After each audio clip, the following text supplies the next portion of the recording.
Pocket থেকে হাত ধরে লাইটার বের করলো, টেবিলে রাখা মোমবাতিটা জ্বালালো। সেই আলোর সামনে পড়তে চমকে উঠল সে। আচমকা দৃশ্যটা দেখেই উৎকে উঠল। তার ঠিক সামনে সোফায় গায়ে লিয়ে বসে আছে তিলোত্তমা। গায়ে তার নতুন বউয়ের সাজ, চোখ দুটো স্থির জল জলে, মুখে রহস্যময় বাঁকা হাসি। আতঙ্কে অনির্বাণ কয়েক পা পিছিয়ে গেল।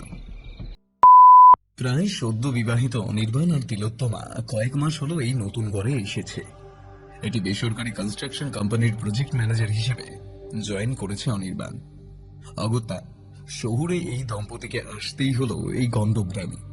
তবে গণ্ডগ্রাম বলা উচিত নয়, নতুন ঘর এখন রকেট স্পিডে এগোচ্ছে। হাইওয়ে বড় হচ্ছে আর একান্নবর্তী পরিবার ছোট। নতুন জায়গায় নতুন সংসার পাতার সময় অফিস কালিক সৌগত খোঁজ দিল পাশের গ্রামের এক পুরনো জমিদার বাড়ির আসবাবপত্র বিক্রি হচ্ছে। শুনে তো অনির্বাণ অবাক।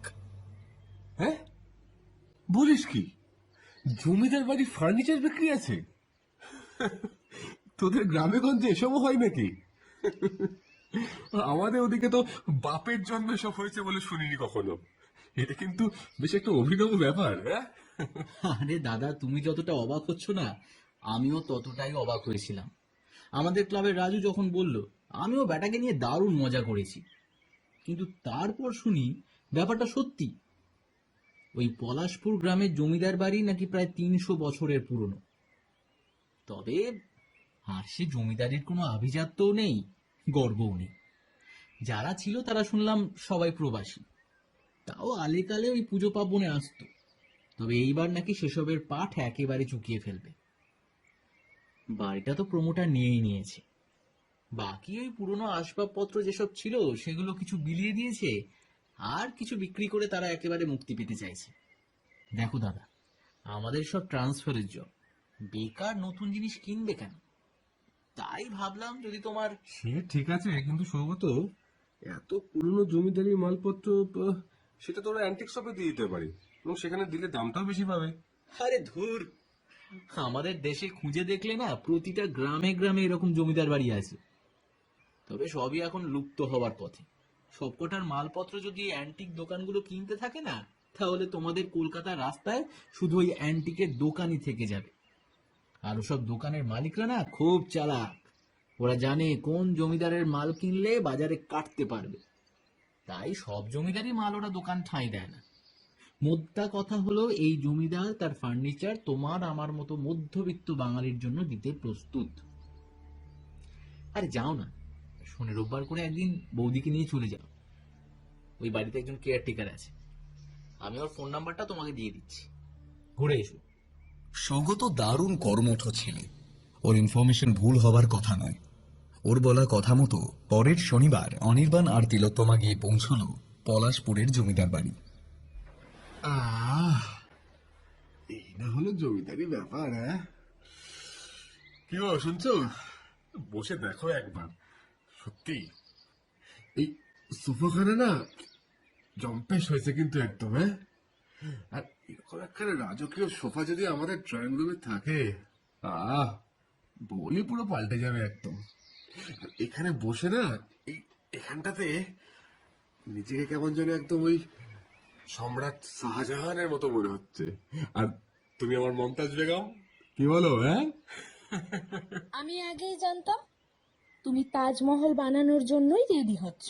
এই রে, কি বলতে যে কি বলে ফেললাম। আরে আরে শোনা, তুমি তো একেবারে পুরো সাম্রাজ্য এঁকে ফেলেছো, আমার আর কি করার আছে বলো? না, আমি শুধু বলছিলাম যে এখানটাতে বসে না কেমন একটা বেশ রাজা রাজা ফিলিং আসছে, জানো তো, রাজা রাজা।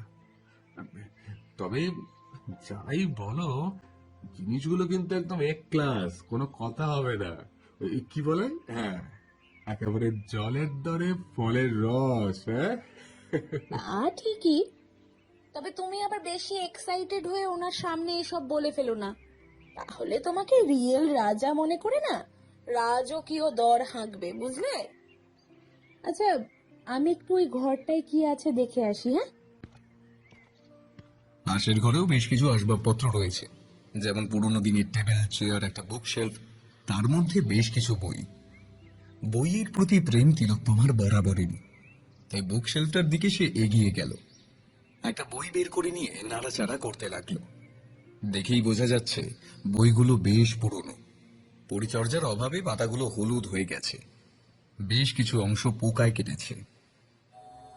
হঠাৎ একটা ঘন্টার আওয়াজে সে ঘাড় ঘুরিয়ে দেখল ঠিক পাশের দেওয়ালে একটা ঠাকুরদার আমলের ঘড়ি। ঘড়িতে তখন বিকেল 4টে। ঘড়িটার ঠিক নিচে একটা প্রমাণ সাইজ আয়না। বইটা রেখে তিলোত্তমা আয়নার দিকে এগিয়ে গেল। সোনালি ফ্রেমে মোড়া ডিম্বাকার একটা পুরনো আয়না। বহুদিন ব্যবহার না করার দরুন ধারের কিছু অংশে কালো কালো ছোপ পড়ে গেছে, তবুও যেন আভিজাত্য ঠিকরে বের হচ্ছে। চারপাশের সোনালি ফ্রেমের সাথে মানানসই লাল আর কালো রং দিয়ে নকশা কাটা। কোথাও কোথাও রং চটে গেছে বটে, কিন্তু আশ্চর্যের ব্যাপার, আয়নাটার দুপাশে আটকানো লাল পাথর দুটো হীরের মতো জ্বলজ্বল করছে। ডান পাশের জানালাটা থেকে আলো এসে ওর মুখের উপর পড়ে চোখ ধাঁধিয়ে দিচ্ছে। বিকেলে পড়ন্ত রোদেও এত ঝাঁঝ, ব্যাপারটা বুঝতে কয়েক সেকেন্ড লাগলো। হালকা রোদ ওই লাল পাথর দুটোই পড়ায় তা থেকে হীরের মতো দুতি ছড়াচ্ছে, যা তিলোত্তমার চোখ প্রায় ধাঁধিয়ে দিচ্ছে। হঠাৎ চারপাশে তাকিয়ে দেখল সারা ঘরে একটা লাল আভা ছড়িয়ে পড়েছে। তিলোত্তমা এবার সোজা তাকালো আয়নাটার দিকে।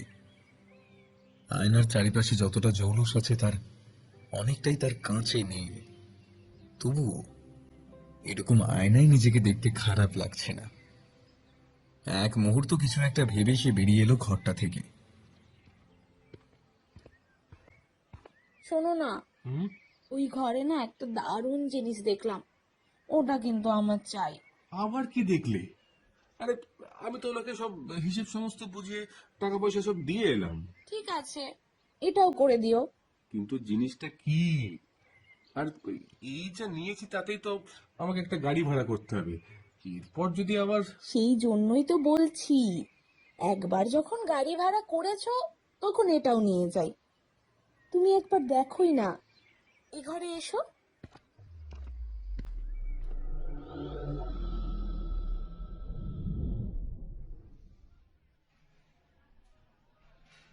পরের শনিবার রাতে অনির্বাণ ও তিলোত্তমার নতুন বাড়ির একটা ছোট্ট হাউস ওয়ার্মিং পার্টি ছিল। অফিস কলিগরা খুব করে ধরেছিল, নতুন বাড়িতে এসেছে, একটা গৃহপ্রবেশ তো হওয়াই উচিত। অনির্বাণ বেশ কয়েকবার বাধা দিয়ে বলেছিল, ভাড়া বাড়ির আবার গৃহপ্রবেশ? ভাড়া বাড়ি হলেও বাড়ির মালিক এখানে থাকে না। একদিক থেকে ভালোই হয়েছে, বাড়িওয়ালার নাক গলানো নেই। মাস গেলে প্রায় একবার এসে ভাড়াটা বুঝে নেয়। বাড়িটা বেশ একটু নির্জন জায়গায়, প্রায় 200 মিটারের আশেপাশে অন্য কোনো বাড়ি ঘর নেই। এই অচেনা জায়গায় দুজন একা রয়েছে, তাই মাঝে মধ্যে এইসব ছোটখাটো অনুষ্ঠানের দৌলতে যদি পরিচিত মানুষজনের আনাগোনা হয় তাহলে ক্ষতি কি, তাই আর তেমন আপত্তি করেনি। সেদিন খাওয়া দাওয়া হাসি ঠাট্টার পর খুব তাড়াতাড়ি ঘুম নেমে এলো দুজনের চোখে। হঠাৎ কিসের একটা শব্দে অনির্বাণের ঘুমটা ভেঙে গেল। দেখে পাশে তিলোত্তমা বসে আছে। কি হলো? এখনো এখনো ঘুমাওনি তুমি? না, খুব খুব শীত করছে জানো, তাই ও ঘর থেকে একটা বেডশিট নিয়ে এলাম। এই ভাদ্র মাসের পচা গরমে হঠাৎ তো শীত কেন করছে বলো তো? হ্যাঁ, দেখি দাঁড়াও। জ্বরটার বাজারে নাকি আবার? এ কি, জানলাগুলো সব বন্ধ করেছো কেন? কপালে গলায় হাত দিয়ে অনির্বাণ দেখতে লাগলো তিলোত্তমার জ্বর এসেছে কিনা। কই না তো, ঠিকই তো আছো, জ্বর তো নেই। বেশ কিছুদিন এইভাবেই কেটে গেল। একদিন অনির্বাণ অফিস থেকে ফিরে দরজায় টোকা দিতে গিয়ে দেখে দরজা খোলা। এ কি, দরজাটা খোলা, লক করা নেই কেন? কি যে করে না। তিলোত্তমা, এই তিলোত্তমা, আরে কতবার বলেছি তোমাকে একা বাড়িতে থাকছো, দরজাটা সবসময় বন্ধ করে রাখবে। কি করছো কি এখানে? অনির্বাণের কথাগুলো যেন তিলোত্তমার কান অব্দি পৌঁছল না। সে এক দৃষ্টি আয়নার সামনে একটা টুলে বসে আছে। মোহময় দৃষ্টিতে সে দেখছে নিজেকে। পেছনে ততক্ষণে অনির্বাণ এসে দাঁড়িয়েছে। তবুও যেন সে তার উপস্থিতি টের পেল না।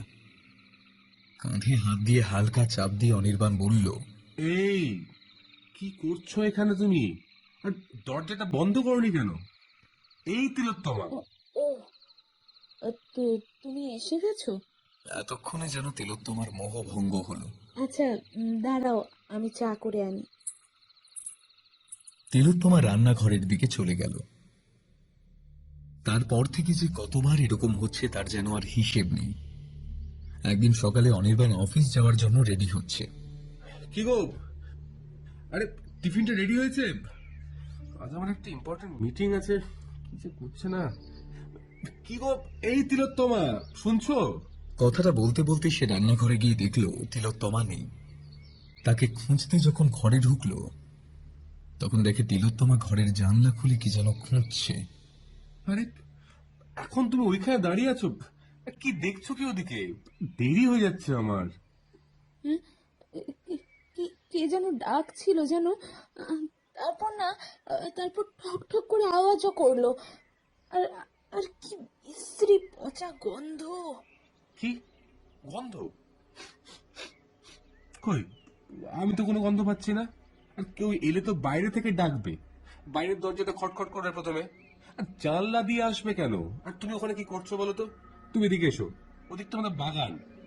আর ঘরের মধ্যে থাকার মধ্যে আমি আর তুমি, আর কে ডাকবে? না গো, আমি স্পষ্ট শুনলাম একটা টোকা দেওয়ার শব্দ।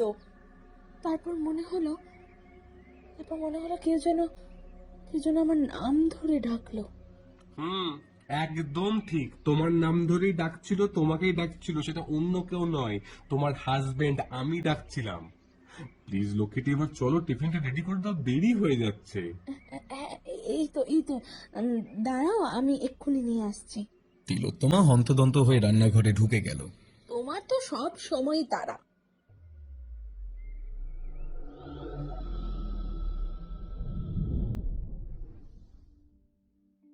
বেশ কিছুদিনের মধ্যে অনির্বাণও বুঝতে পারল চা করতে ভুলে যাওয়া, টিফিন দিতে ভুলে যাওয়া এগুলো যেন রোজকার ব্যাপার হয়ে দাঁড়িয়েছে। মাঝে মধ্যে বেশ বিরক্তিও লাগতো। একদিকে অফিসের চাপ, তারপর বাড়িতেও। সময়ের কাজ কখনো সময়ে হয় না। এদিকে অফিসে ঢুকতে রোজ লেট হচ্ছে, কিন্তু কি বা আর করবে। সেও বুঝতে পারে সকালে উঠে এত সব গুছিয়ে করতে তিলোত্তমাও বেশ হিমশিম খায়। এর আগে কখনো তো এসব করেনি সে। ওদের বিয়ের আগে একটা বেসরকারি অফিসে চাকরি করত তিলোত্তমা, প্রায় 5 বছর।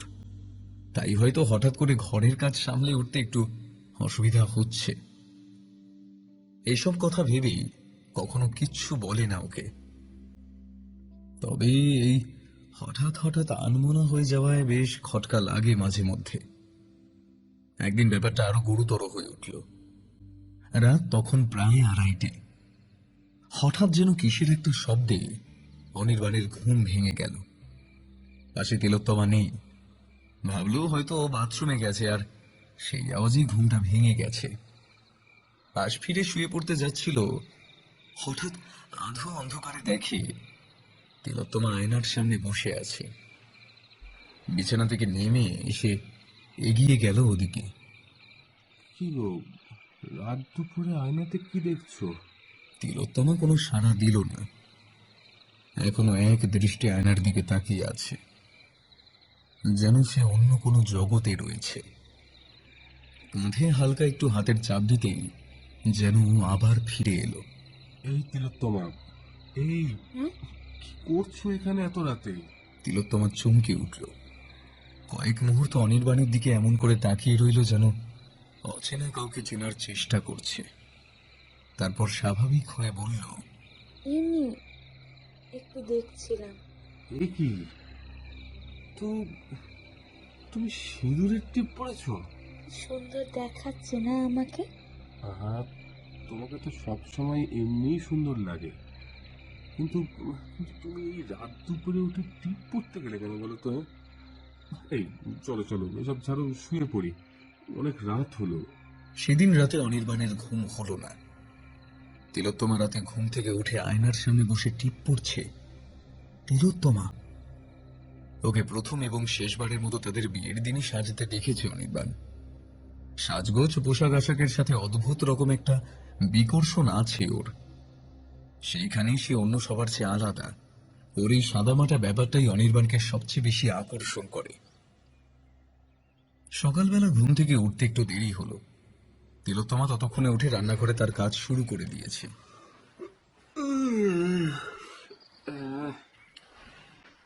আরে আমাকে ডাকবে তো নাকি? কি যে করো না, কত বেলা হয়ে গেল বলো তো। বলতে বলতে রান্নাঘরে ঢুকে তিলোত্তমার দিকে তাকিয়েই রইল অনির্বাণ। একটা লাল শাড়ি আউটপোর্টে স্টাইলে পরে আছে তিলোত্তমা, সঙ্গে সিঁদুরের টিপ আর মাথা ভর্তি টকটকে লাল সিঁদুর। অনির্বাণ যেন তার চোখ সরাতে পারছিল না।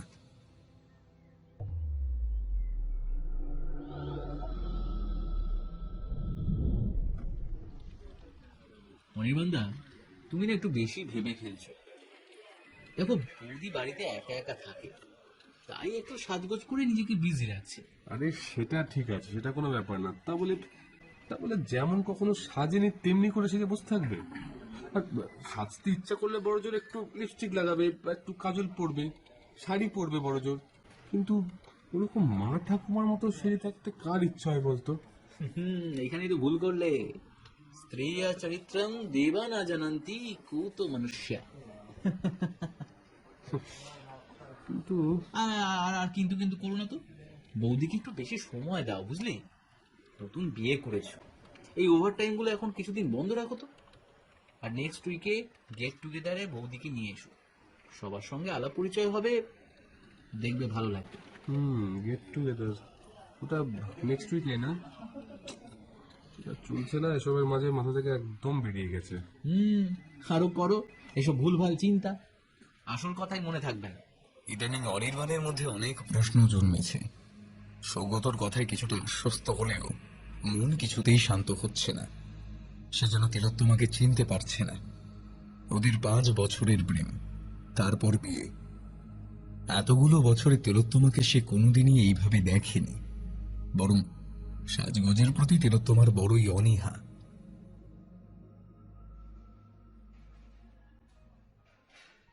তোমাদের প্রজেক্ট ম্যানেজারের বউয়ের কি অদ্ভুত সাজ! ওরা নাকি কলকাতার মানুষ। কলকাতায় আজকাল এরকম করে কে সাজে? আহ, ছাড়ো না, তোমার সবেতি। সৌগতর স্ত্রী খুব একটা ভুল কিছু বলেনি। একটা 27-28 বছর বয়সের কলকাতাবাসী মেয়ে যদি এক মাথা সিঁদুর, বড় সিঁদুরের টিপ, মোটা পাড়ের তাঁতের শাড়ির সাথে সোনার গয়না পরে অফিসের গেট টুগেদারে আসে, সেটা যে কারোর চোখেই লাগবে, হোক না সে যতই সদ্য বিবাহিতা। লিপস্টিক কাজলের এত বাড়াবাড়ি যেন সত্যি বেঢপ ও বেমানান। ওদিকে অনির্বাণও যেন একটা চাপা অস্বস্তির মধ্যে রয়েছে। নিজেকে যেন সবার থেকে আলাদা করেই রাখছিল সে। হঠাৎ সৌগত এসে ডাকলো, অনির্বাণদা, অনির্বাণদা, হ্যাঁ হ্যাঁ বল। একটু শুনবে এদিকে? হুম দেখো, আমি তোমার ব্যাপারটা বুঝতে পারছি। এটা সবারই চোখে পড়ছে। আমার কি মনে হয় জানো, একাকিত্ব বৌদিকে গ্রাস করছে। তুমি ইমিডিয়েটলি কিছুর সাথে ইনভলভ করা। ঠিকই বলছিস, আমারও তাই মনে হয় জানিস তো। কিন্তু এরকম একটা জায়গায় কি করি বলতো? আরে সকালে বেরোনোর সময় ওর সাজ থেকে আমি নিজেই চমকে গেছিলাম। কত করে বললাম অন্য কিছু একটা পরো, কিছুতেই শুনলো না। আর এখন তো একেবারে আশেপাশে প্রতিবেশীদের সঙ্গে আলাপ করতে বলো না বৌদিকে। না না, সেটা সম্ভব নয়। আশেপাশের প্রতিবেশীও সেরকম কেউ নেই। আর এরকম সিচুয়েশন যে আগে হবে সেটা তো বুঝতে পারিনি।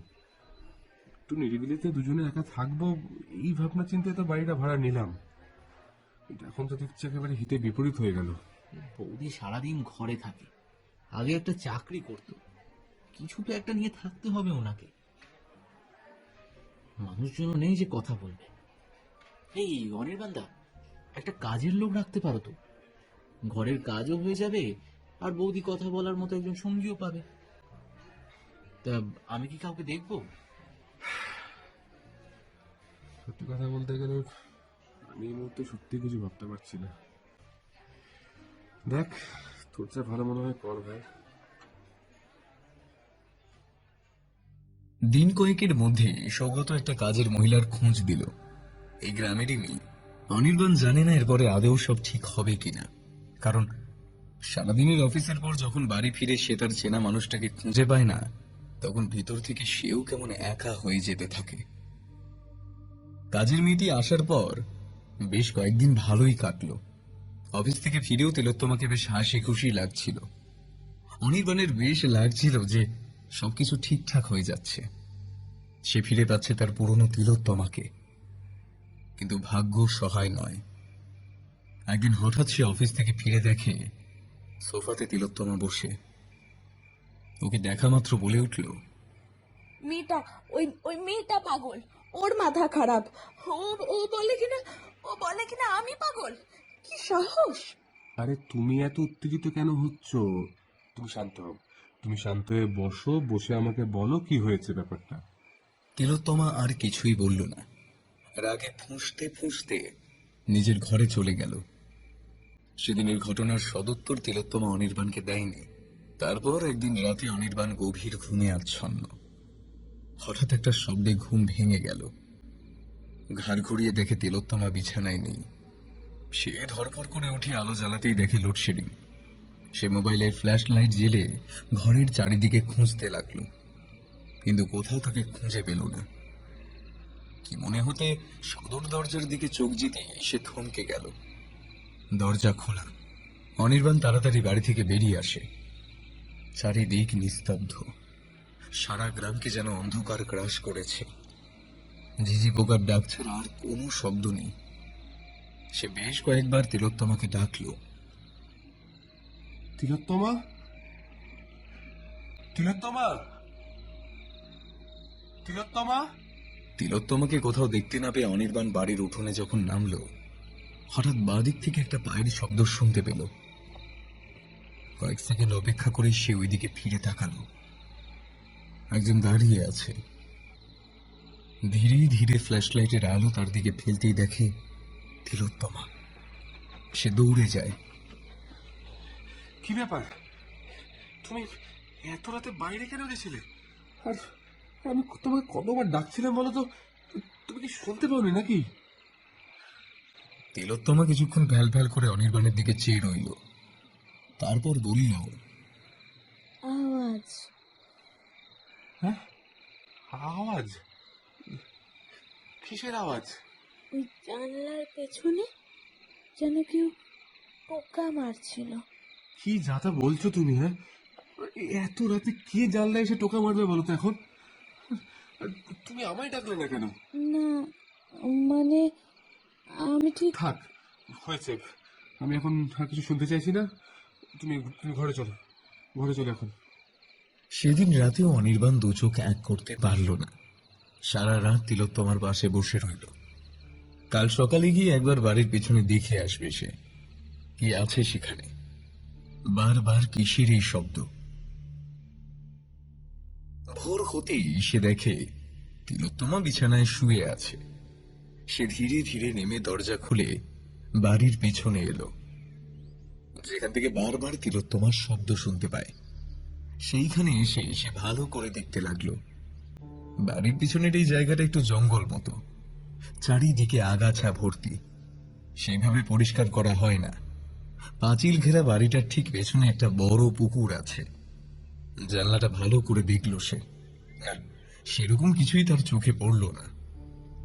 ভোর হয়ে গেছে। ঈশান কোণে সূর্য উঠছে। তার লাল আভা ছড়িয়ে পড়েছে চারিদিকে। সূর্যের প্রথম আলো ওর মুখে এসে পড়তে আগের রাতের ওই ভয়াবহ মুহূর্ত সে ভুলতে চেষ্টা করল। নতুন সকাল ও নতুন আশা। সে ফিরে গেল ঘরে। এই ঘটনার পর থেকেই তিলোত্তমার মানসিক অবস্থা বারে বারে পরিবর্তন হতে থাকে। অনির্বাণের কাছে সে কখনো তার চেনা ভালোবাসার মানুষ, আবার পর মুহূর্তে সে একেবারে আলাদা।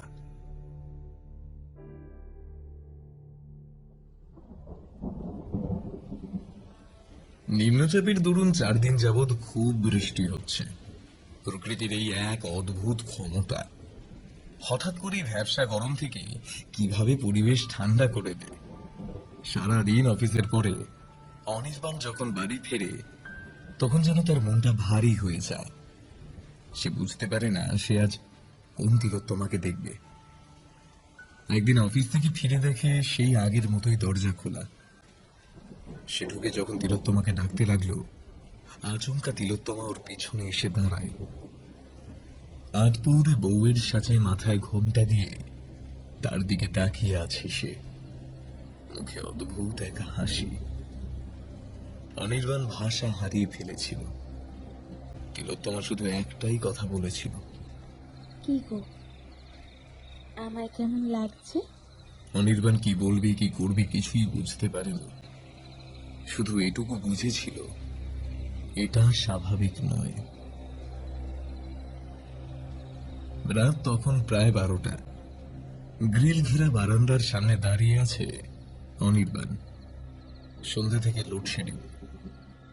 এখানে এই এক ঝামেলা, একটু ঝড় বৃষ্টি হলেই ঘন্টার পর ঘন্টা কারেন্ট অফ। একটা সিগারেট ধরালো সে। গভীর দীর্ঘশ্বাসের সাথে সে ধোঁয়া ছেড়ে গ্রিলে হাত দিয়ে বাইরেটা দেখার চেষ্টা করল। চারিদিকে যেন আলকাতরা ঢেলে দেওয়া হয়েছে। মাঝে মাঝে বিদ্যুতের ঝলকানিতে বাড়ির সামনের কিছুটা অংশ দেখা যাচ্ছে। এই কদিনের নানা চিন্তায় সে বড্ড ক্লান্ত। ঘরের ভেতর থেকে মোমবাতির হলদে আলোর আভা বারান্দায় পড়ছে। মোমবাতির শিখা ঠান্ডা হাওয়ায় মাঝে মাঝে কেঁপে কেঁপে উঠছে। আবার ঘাড় ঘুরিয়ে বাইরের দিকে তাকালো সে। হঠাৎ বিদ্যুতের ঝলকানিতে সে স্পষ্ট তার বাড়ির বাইরের গেটের কাছে কাউকে দাঁড়িয়ে থাকতে দেখল। এক ঝলক দেখে মনে হলো তিলোত্তমা।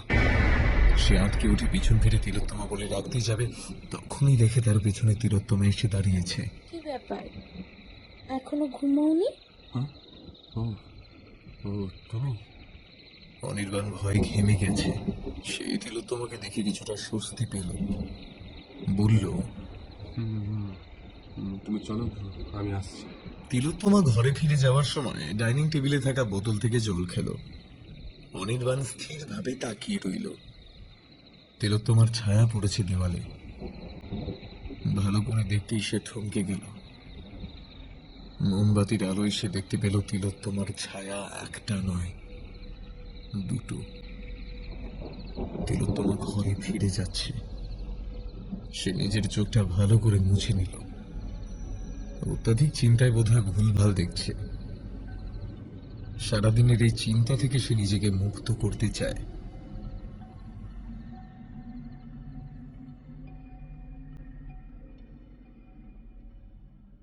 বেশ কয়েকদিন কেটে গেছে। একদিন অফিসের ডেস্কের উপর মাথা দিয়ে শুয়ে আছে অনির্বাণ। সৌগত দেখে কাছে এলো, বলল, কি গো অনির্বাণ, শরীর খারাপ নাকি? অনির্বাণ মাথা তুলে তাকালো, বলল, হ্যাঁ রে ভাই, মাথাটা প্রচন্ড ধরেছে জানিস তো। কদিন একদম ঘুম হচ্ছে না। আর তোকে আলাদা করে কি আর বলবো, বৌদির ব্যাপারটা তো জানিস। বাপরে, আমার আর সহ্য হচ্ছে না রে, পারছি না সামলাতে। কেন, আবার কি হলো? অনির্বাণ এই কদিনে ঘটে যাওয়া সমস্ত ঘটনা সৌগতকে খুলে বলল। সৌগত বলল, কাজের মেয়েটি হঠাৎ ছেড়ে দিল কেন? জানি না, কিছুই জানি না। একদিন অফিস থেকে ফিরে হঠাৎ করে শুনলাম তিলোত্তমার ওপর খুব রেগে গেছে। বলছে সে নাকি তিলোত্তমাকে পাগল বলেছে। আচ্ছা, তার সাথে তোমার কি কথা হয়েছে? কার সাথে? ওই কাজের মেয়েটির সাথে। না, কেন?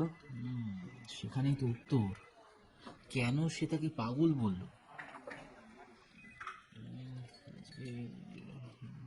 আচ্ছা, আজ দুপুরের পর চলো তো, চলো আমার সাথে। কোথায়? ওই মেয়েটির বাড়ি। কথা মতো দুপুরবেলা টিফিন সেরে দুজনে বেরিয়ে পড়ল সেই মেয়েটির বাড়িতে।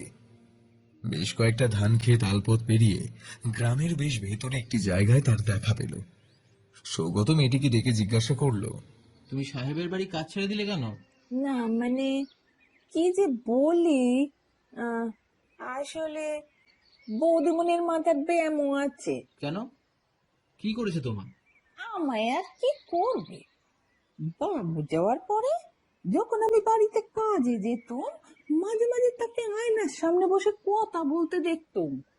কাজ করতে করতে ঘরে ঢোকার সময় এমন ব্যবহার করতো যেন আমি কিছু ছুঁলেই সেটা নষ্ট হয়ে যাবে।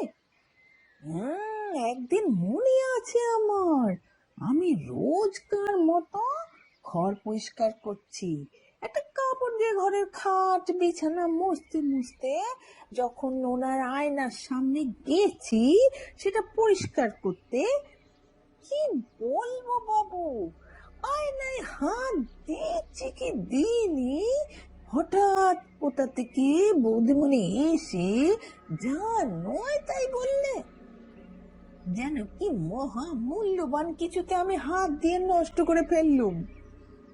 আর একদিন দেখি বৌদিমণি আয়নার দিকে একভাবে তাকিয়ে আছে, ডাকলুম, সাড়া দিলে না। তারপর দেখি উনি আয়নার দিকে দুই হাত বাড়িয়ে দিলে, যেন আয়নায় থাকা তারই ছবি ছুঁতে চাইছে। তারপরে কি বলবো বাবু, হঠাৎ সে চিৎকার করে ওঠে, আমি দৌড়ে গিয়ে ধরতে দেখি থরথর করে কাঁপছে। আমি ওকে সোফায় বসিয়ে যেই বলেছি, তোমার মাথার ব্যায়াম হলো নাকি?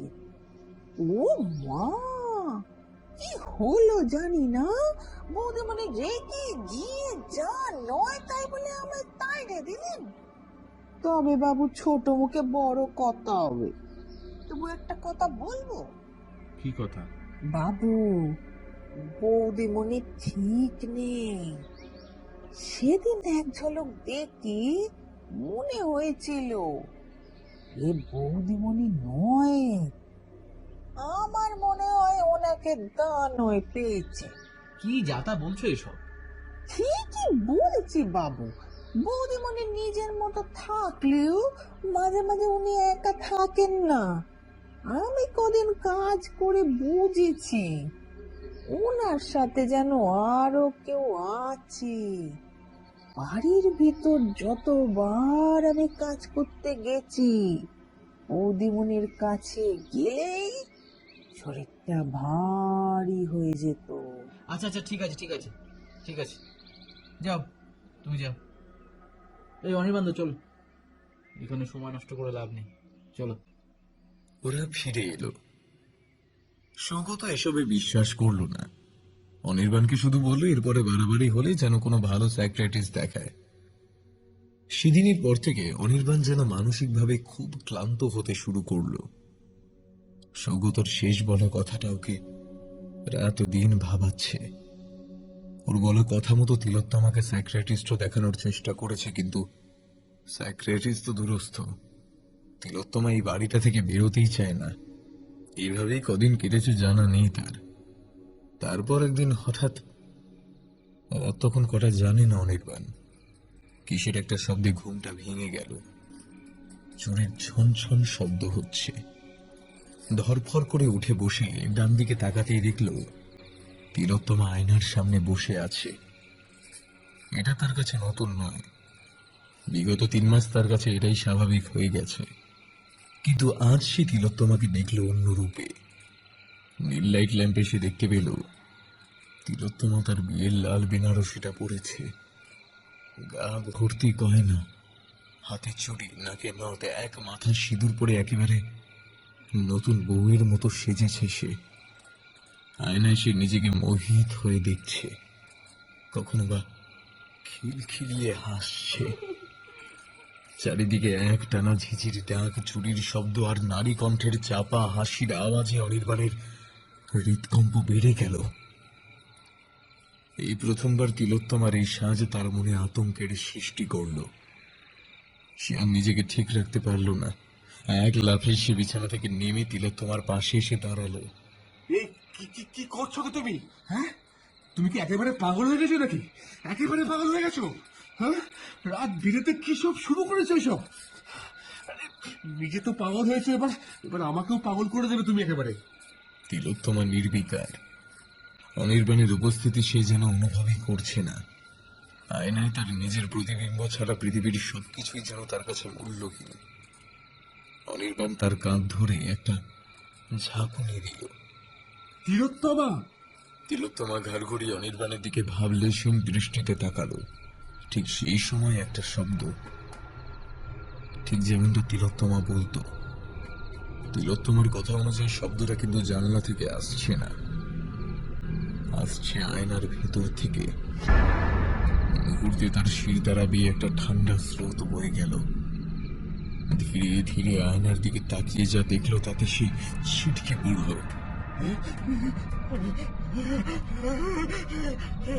আয়নার এপারে তিলোত্তমা থাকলেও ওপারের প্রতিবিম্বে তিলোত্তমা নেই। রয়েছে সেই একই বধূবেশে এক বিভৎস নারী মূর্তি। সে যেন বহু বছরে পচে গলে যাওয়া এক শব। হঠাৎ করে ঘরটা পচা গন্ধে ভরে উঠল। সে অনুভব করলো ঘরের উষ্ণতা যেন বেশ কয়েক ডিগ্রি কমে গেছে। হঠাৎ ঘাড় ঘুরিয়ে তিলোত্তমা ওর দিকে তাকিয়ে জিজ্ঞেস করলো, কি গো, আমাকে কেমন লাগছে?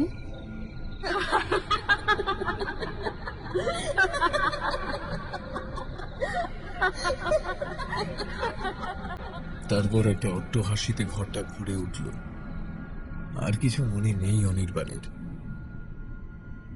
জ্ঞান যখন ফিরল তখন সকাল হয়ে গেছে। মাথাটার যন্ত্রণায় ফেটে যাচ্ছে। একটু ধাতস্থ হয়েই তার চোখ গেল আয়নাটার দিকে।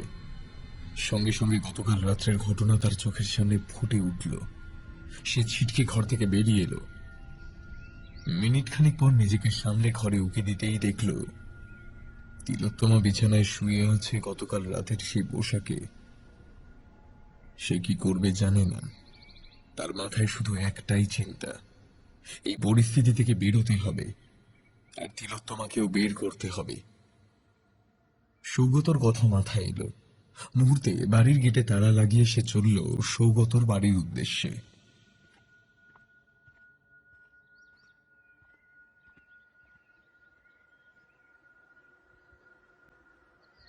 এতটা বাড়াবাড়ি? তুমি ঠিক দেখেছো? হ্যাঁ, আমি যা দেখেছি সারা জীবনও ভুলতে পারবো না। আচ্ছা অনির্বাণদা, তুমি মনে করে দেখো তো, ঠিক কবে থেকে এরকম ঘটনা ঘটছে? দেখ, ওর সাথে আমার বহুদিনের সম্পর্ক, তারপরে বিয়ে, কিন্তু কোনোদিন না এরকম অভিজ্ঞতা হয়নি। জানিস ভাই, সত্যি বলতে কি, এই বাড়িতে আসার পর থেকে না সব কিরকম যেন পাল্টে যায়। মানে ওই বাড়িটাই? উম, না, মানে ঠিক ঠিক বাড়িটা নয়, ওই ওই আয়নাটা আসার পর থেকেই। তার মানে তুমি বলছো ওই আয়নাটা যেদিন থেকে কিনেছো সেদিন থেকে বৌদির এই অবস্থা হয়েছে? না, ঠিক ঠিক সেদিন থেকে বললে ভুল হবে। ব্যাপারটা ব্যাপারটা তারপর থেকে শুরু হলো। আর তোরাও তো গেছিলি সেদিনকে, গেট টুগেদারে দেখলি সামনে থেকে সবটা। উফ, আমি যে কি করবো না কিচ্ছু বুঝতে পারছি না, কিচ্ছু মাথা কাজ করছে না আমার।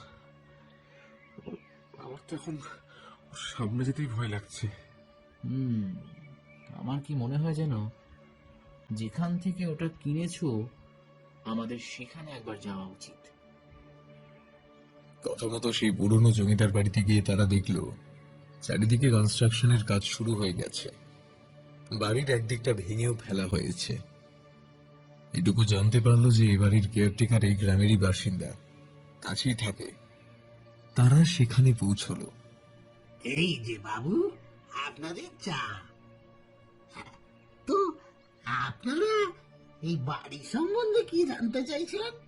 কেয়ারটেকার ভদ্রলোককে দেখে মনে হলো বয়স তার প্রায় 60-65 হবে। বেশ রুগ্ন চেহারা। গায়ের রং যে কি ছিল তা বোঝা বেশ দুরূহ, কারণ রোদে পুড়ে তা ঝামা হয়ে গেছে। বাড়িতে সে ছাড়া আর কেউ থাকে কিনা বোঝা গেল না। এক কামরাটার চালাঘরের উঠোনে সৌগত আর অনির্বাণকে দুটো টুলে বসিয়ে ভদ্রলোক নিজেই চা নিয়ে এলেন। তিনি এসে ওদের সামনে উঠোনে পা মুড়ে বসলেন। কি এই দাদাকে চিনতে পারছেন? হ্যাঁ হ্যাঁ, চিনতে পারবো না? আর বুড়ো হয়েছি তো কি হয়েছে, এটুকু স্মরণ শক্তি আমার এখনো আছে। উনি তো এই তো উনি উনি তো বেশ কিছু জিনিস কিনেছেন। হ্যাঁ হ্যাঁ, ঠিক ধরেছেন। আসলে কি জানেন তো, ওনার এক বন্ধুর পুরনো জিনিসের শখ, তাই ভাবলো যদি এখানে আরো কিছু থেকে থাকে তাহলে উনি কিনবেন। তা গিয়ে তো শুনলাম কেউ তো নেই এখানে। হ্যাঁ হ্যাঁ, ঠিকই শুনেছেন। আসলে এখানে আর কেউ নেই। অনেক দিন ধরেই এই বাড়িটা ফাঁকাই পড়ে থাকতো। আমাদের বাপ ঠাকুরদার আমলে এই বাড়ির বিশাল ব্যাপার ছিল। আমার দাদু তো এই বাড়ির খাজাঞ্চি ছিলেন। ও, তাহলে তো আপনি ওই বাড়ি সম্বন্ধে অনেক কিছুই জানেন। না না, সেই রকম কিছু না। দাদুর পর বাবা প্রথম দিকে কিছুকাল কাজ করেছিলেন, তারপর তো আমাদের দেশ স্বাধীন হলো, জমিদারিটাও উঠে গেল, আর বাবাও কাজ ছেড়ে দিলেন। আমি ওখানে কাজ করিনি কখনো। আমি এই লোকের জমিতে চাষের সময় ওই মুনিশের কাজই করতাম। গোডাউনেও অনেক কাজ করেছি। আর এই শেষ বয়সে আর অত খাটার গতর নেই। হ্যাঁ, বুঝেছেন? ওই বাড়ির লোকজন আর এই গ্রামে কেউ থাকলো না, তাই এখন এই বাড়িটা দেখাশোনার ভার আমার উপর এসে পড়েছে। হ্যাঁ, আচ্ছা, ওদের বাড়ির কোনো বড় আয়না সম্বন্ধে কিছু জানেন? সঙ্গে সঙ্গে সৌগত অনির্বাণের বা হাতটা চেপে ধরল। সে চায় না ওদের এই ঘটনা গ্রামে ছড়িয়ে পড়ুক। না না, আসলে কি বলুন তো, ওই দাদা একটা আয়না কিনে নিয়ে গেছিল। ওটা দেখে ওনার সেই বন্ধুর খুব পছন্দ হয়েছে, তাই এরকমই আর একটা আয়না খুঁজছিল আর কি। না না মনে হয়। আচ্ছা দাঁড়ান, আমার কাছে বারিন বাবু একখানা টেলিফোন নম্বর আছে মনে হয়। কে বারিন বাবু? বারিন বাবু হলো গিয়ে এই বাড়ির ছোট বাবু। তা যদিও এখনো ওনার বয়স প্রায় 70-এর কাছাকাছি হবে, উনি এই বাড়ি বিক্রির ব্যাপারে মাঝে মাঝে এই প্রমোটারের কাছে আসতেন। একটা নম্বর আমার কাগজে লিখে দিয়ে গিয়েছিলেন, আর আমায় বলেছিলেন প্রয়োজনে যোগাযোগ করতে। দাঁড়ান, দেখি সেই কাগজটা খুঁজে পাই কিনা। কথাটা বলেই উনি উঠে ঘরে গেলেন। কিছুক্ষণ বাদে ফিরে এলেন একটা চিরকুট হাতে নিয়ে। সৌগত সেটা নিয়ে দেখলো একটা ঠিকানা, সাথে একটা ফোন নম্বর লেখা রয়েছে। সৌগত এবং অনির্বাণ ওখান থেকে বেরিয়ে এসে একটু ফাঁকা জায়গা দেখে ওনাকে ফোন করলো।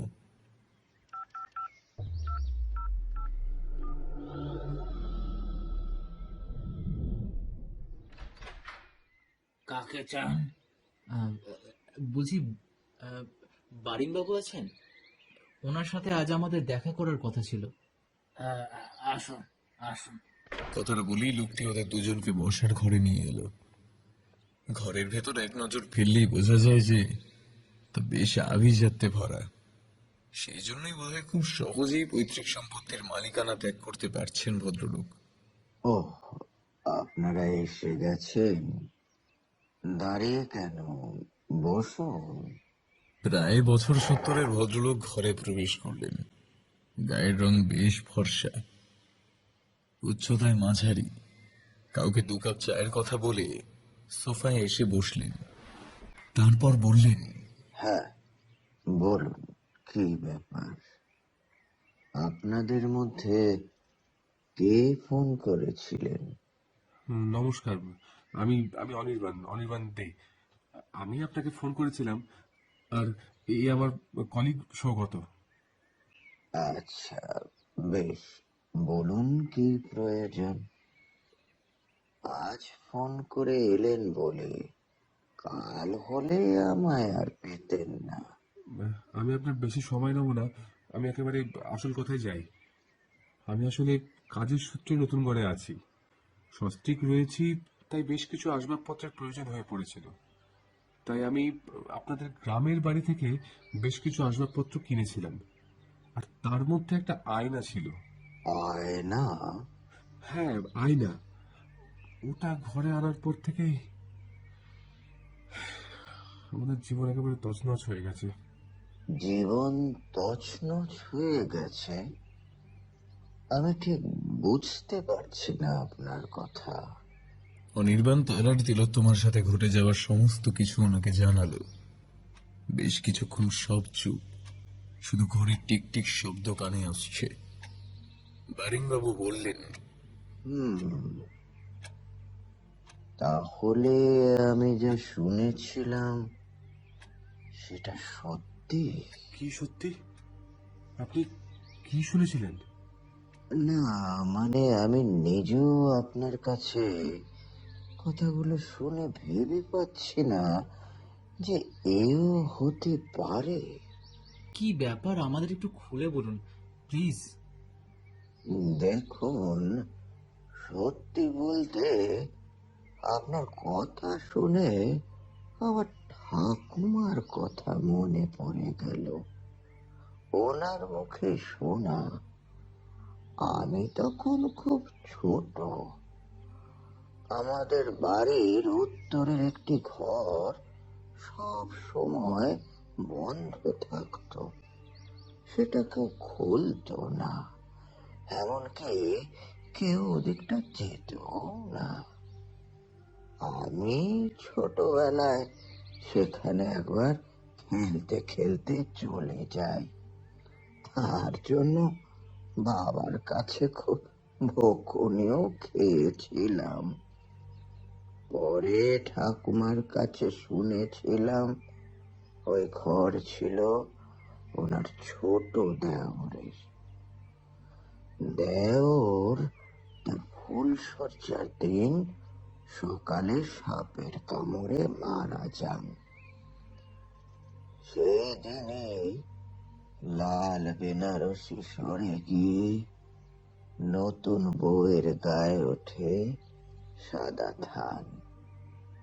তার বয়স তখন খুবই অল্প।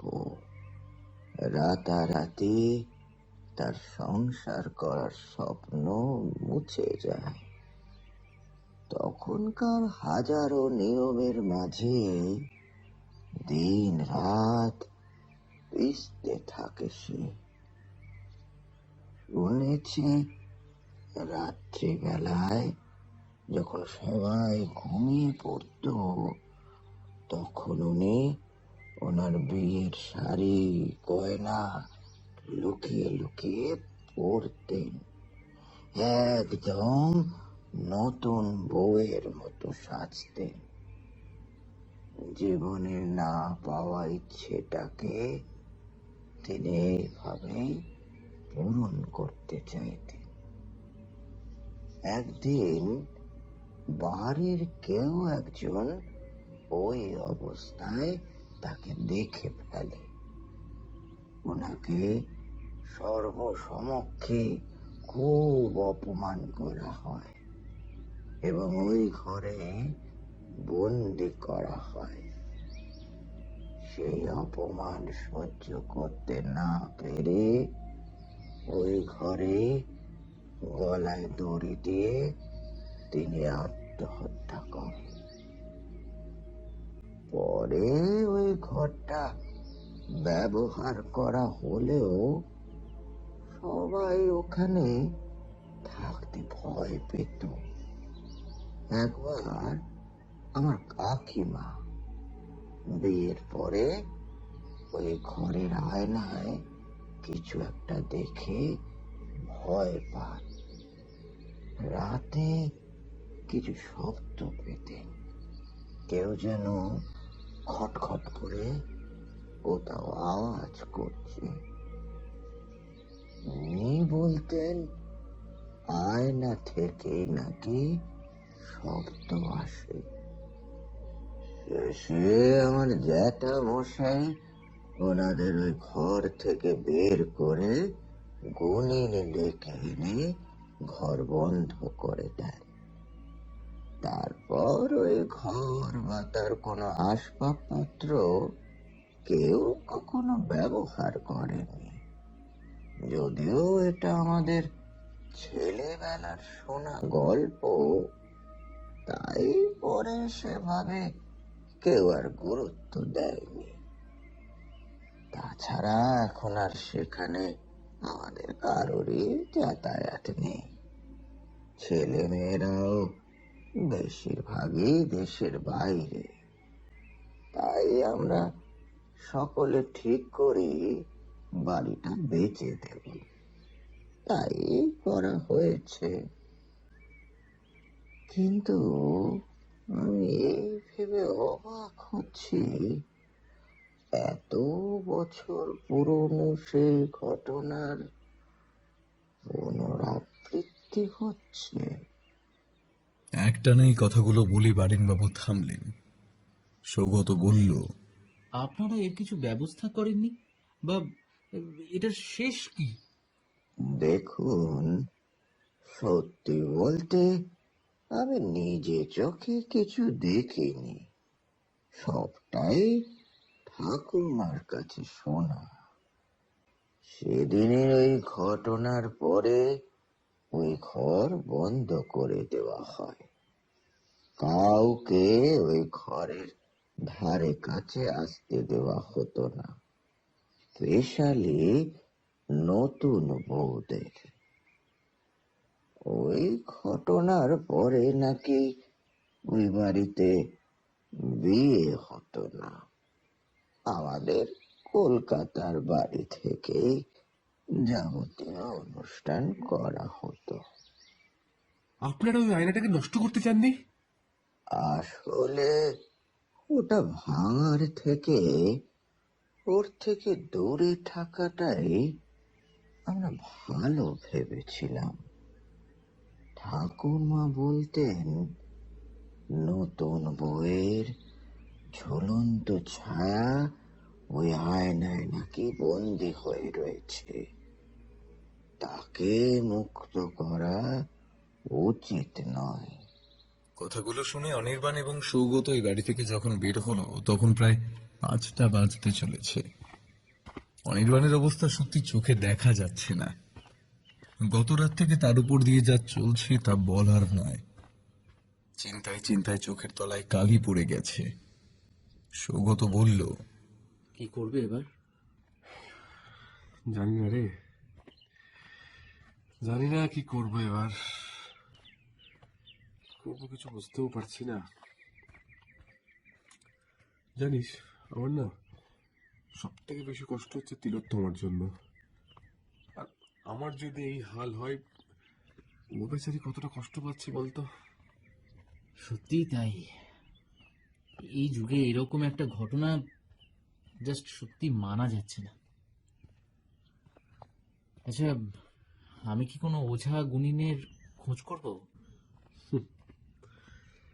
ভাবতে অবাক লাগছে, আমাকে কিনা আজকে শেষ পর্যন্ত এসব দিন দেখতে হচ্ছে।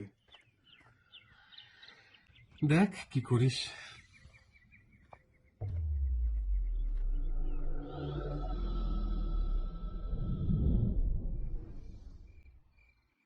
সেদিন যখন অনির্বাণ বাড়ি ফিরল তখন রাত প্রায় 10টা বাজতে চলেছে।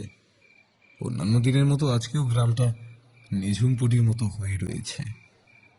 তালা খুলে দেখে ঘরের ভেতর অন্ধকার। সে তিলোত্তমাকে ডাকে, তিলোত্তমা, তিলোত্তমা, তিলোত্তমা। কোনো সাড়া পেল না। মোবাইলের ফ্ল্যাশ লাইটটা জ্বালানোর চেষ্টা করলো, জ্বলল না। কাল থেকে চার্জ দেওয়া হয়নি, অফ হয়ে গেছে। দরজার পাশে সুইচ বোর্ড, অন্ধকারেই হাতড়ে সুইচ টিপল, আলো জ্বলল না। লোডশেডিং। ঘরে চাপ চাপ অন্ধকার, নিস্তব্ধতার হিসিসে আওয়াজ শুধু। অনির্বাণ একটু ভয় পেল। পকেট থেকে হাতড়ে লাইটার বের করলো, টেবিলে রাখা মোমবাতিটা জ্বালালো। সেই আলোর সামনে পড়তে চমকে উঠল সে। আচমকা দৃশ্যটা দেখেই আঁতকে উঠল। তার ঠিক সামনে সোফায় গায়ে নিয়ে বসে আছে তিলোত্তমা। গায়ে তার নতুন বউয়ের সাজ, চোখ দুটো স্থির জল জলে, মুখে রহস্যময় বাঁকা হাসি। আতঙ্কে অনির্বাণ কয়েক পা পিছিয়ে গেল। সাথে সাথে তিলোত্তমা কথা বলে উঠল, কিন্তু কথাটা একজনের নয়, দুজনের। তার গলা দিয়ে অদ্ভুতভাবে দুটো স্বর একসাথে বেরিয়ে এলো। কতক্ষণ অপেক্ষা করছি, এত দেরি করলে কেন? তিলোত্তমা, আমি তিলোত্তমা নই, আমি তো আশালতা। সব কিছুই তো জেনে এসেছো, এবার আমার সঙ্গে থাকবে তো? কি বলছো তুমি? কি বলছো তিলোত্তমা? না না না, এইটা হতে পারে না, এইটা হতে পারে না। আমি আমি তিলোত্তমাকে ভালোবাসি, আমি তিলোত্তমাকেই ভালোবাসি। আর আর ওর জায়গা কেউ নিতে পারবে না, কেউ না। তিলোত্তমার ক্ষণিকের অতিথি। আয়নায় আটকে থেকে আমি যে যন্ত্রণা পেয়েছি তা আমি আর চাই না। কি গো, কি গো, তুমি আমায় ভালোবাসতে পারবে না? কথাটা বলেই সে অনির্বাণের গলা জড়িয়ে ধরার চেষ্টা করলো। অনির্বাণ এক ঝটকায় নিজেকে সরিয়ে নিল। সে কি করবে ভেবে পাচ্ছে না, শুধু বলল, না না না না, আমি আমি যাকে অগ্নিসাক্ষী করে বিয়ে করেছি সে হলো তিলোত্তমা। আমার শেষ দিন পর্যন্ত ওই থাকবে, আর কেউ না। এই কথা শুনে হঠাৎ তিলোত্তমা উত্তেজিত হয়ে চিৎকার করে উঠল। তার নাক দিয়ে রক্ত বের হতে থাকলো। ঠোঁটে তার সেই অদ্ভুত হাসিটা লেগেই রয়েছে। সে বলল, সাথে সাথে তিলোত্তমা যেন এক ঝলক বেরিয়ে এলো। আমায় বাঁচাও অনি, অনি আমায় বাঁচাও, বাঁচাও অনি। শেষ কথা শুনে অনির্বাণের মাথার রক্ত উঠে যায়। উন্মাদের মতো সে ঘরে ঢুকে আয়নাটা ভেঙে দিতে চাইল। তখনই তিলোত্তমা এসে প্রবল ভাবে বাধা দিল। অনির্বাণ তখন পাগল প্রায়। সে তিলোত্তমাকে একদিকে ঠেলে সরিয়ে আয়নার সামনে থাকা টুলটা তুলে নিল। তারপর সজোরে ছুঁড়ে মারল আয়নার দিকে। আয়নাটা ঝনঝন করে ভেঙে পড়ল। ঠিক তখনই সে দেখল তিলোত্তমা মেঝেতে পড়ে ছটফট করছে, আর ওর মুখ দিয়ে গেজলা উঠছে। এক লহমায় ঘরের আবহাওয়া পাল্টে গেল। চারিদিকের বন্ধ জানলা এক নিমেষে খুলে গেল। একটা হাহাকারের শব্দ যেন ঘরের সবকিছু এলোমেলো করে বেরিয়ে গেল। অনির্বাণ ছুটে এলো তিলোত্তমার কাছে। তিলোত্তমা, এই এই তিলোত্তমা, এই এই চোখ খোলো, চোখ খোলো লক্ষ্মীটি, লক্ষ্মীটি একবার চোখ খোলো। ধীরে ধীরে তিলোত্তমা চোখ খুলে অনির্বাণের দিকে চাইল। তার চোখের কোণ দিয়ে জল গড়িয়ে পড়ছে।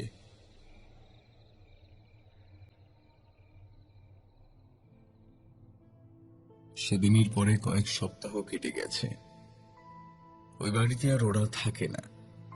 সেখান থেকে বেরিয়ে শহরের দিকে একটু লোকালয়ে বাড়ি ভাড়া নিয়েছে। এখন ওরা খুব ভালো আছে। তার পুরনো তিলোত্তমাকেও সে আবার ফিরে পেয়েছে। হ্যাঁ, মাঝে মাঝে সে একটু চুপ হয়ে যায় ঠিকই, আসলে এত বড় একটা ধাক্কা সামলে উঠতে সময় লাগবে। সাইকিয়াট্রিস্ট দেখছেন, ওষুধও চলছে, সময় সব ঠিক করে দেবে, এতটুকুই আশা এখন। শুধু ভাবিনি এত সহজে সে মুক্তি পাবে। জীবনের এত বড় একটা ঝড় কেটে গেছে, এটাই সব থেকে বড় শান্তি। একদিন তিলোত্তমা আর অনির্বাণ ঘুরতে বেরিয়েছে। একটা সিগারেটের দোকান দেখে অনির্বাণ দাঁড়াতেই তিলোত্তমা এগিয়ে গেল একটা গয়নার দোকানের দিকে। সেখানের একটি দুল তুলে কানের কাছে ঝুলিয়ে আয়নার দিকে তাকালো। তার ঠোঁটে একটা বাঁকা হাসি খেলে গেল।